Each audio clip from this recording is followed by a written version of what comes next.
Israel Palestine സംഘർഷം പുതിയ തലത്തിലേക്ക് കടക്കുന്നതിനിടെ ന്യൂയോർക്ക് പ്രഖ്യാപനത്തിന് ഐക്യരാഷ്ട്രസഭയുടെ പൊതുസഭയിൽ പിന്തുണ.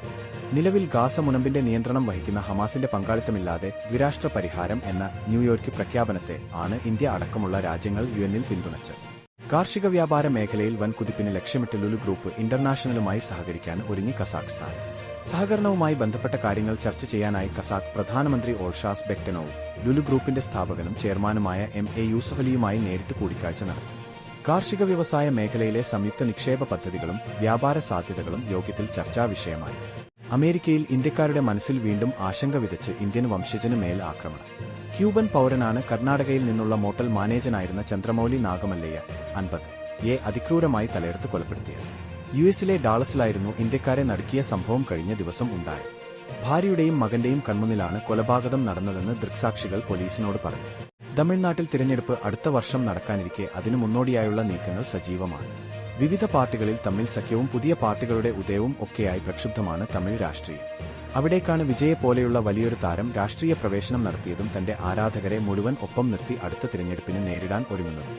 ലൈംഗികാതിക്രമ ആരോപണം നേരിടുന്ന പാലക്കാട് എം.എൽ.എയും യൂത്ത് കോൺഗ്രസ് മുൻ സംസ്ഥാന അധ്യക്ഷനുമായ രാഹുൽ മാങ്കൂട്ടത്തിലിനെതിരായ കോൺഗ്രസ് നടപടി സ്പീക്കർ എ.എൻ. ഷംസീറിനെ ഔദ്യോഗികമായി അറിയിച്ച് പ്രതിപക്ഷ നേതാവ് വി.ഡി. സതീശൻ.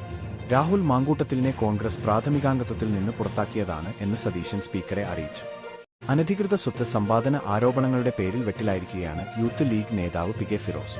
ഫ്രൈഡ് ചിക്കൻ റെസ്റ്റോറന്റിന്റെ ചെയിൻ, യുഎഇ കമ്പനിയിൽ 5.5 ലക്ഷത്തിന്റെ പാർട്ട് ടൈം ജോലി, ലണ്ടനിലും അമേരിക്കയിലും ബിസിനസ് തുടങ്ങി നിരവധി ആരോപണങ്ങളാണ് ഫിറോസിന് നേർക്കുള്ളത്.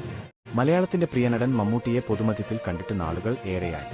അസുഖബാധിതനായിരുന്ന അദ്ദേഹം ചികിത്സയും വിശ്രമവുമായി സിനിമയിൽ നിന്നും ഇടവേളയെടുത്തിരിക്കുകയായിരുന്നു. ഈയടുത്താണ് അദ്ദേഹം രോഗമുക്തനായത്. എങ്കിലും ഇതുവരെ പൊതുമധ്യത്തിലേക്ക് വന്നിട്ടില്ല.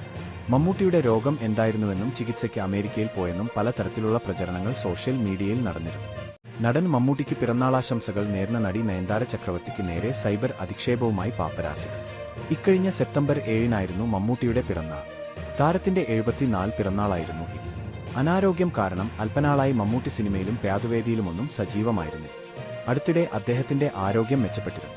തൃശൂരിലെ മുതിർന്ന സിപിഎം നേതാക്കൾക്കെതിരെ ഗുരുതര ആരോപണമുയർത്തുന്ന ഡിവൈഎഫ് ജില്ലാ സെക്രട്ടറി ശരത് പ്രസാദിന്റെ ഓഡിയോ സന്ദേശത്തിൽ പ്രതികരിച്ച് വി.ഡി. ബൽറാം. സിപിഎം നേതാക്കളുടെ അനധികൃത സ്വത്ത് സമ്പാദനം അന്വേഷിക്കണമെന്നാണ് വി.ഡി. ബൽറാം ആവശ്യപ്പെടുന്നത്. കരുവന്നൂർ ബാങ്ക് തട്ടിപ്പ് അടക്കമുള്ള വിഷയങ്ങളുമായി ആരോപണം ചേർത്തുവച്ചുകൊണ്ടാണ് ബൽറാം പ്രതികരിച്ചത്.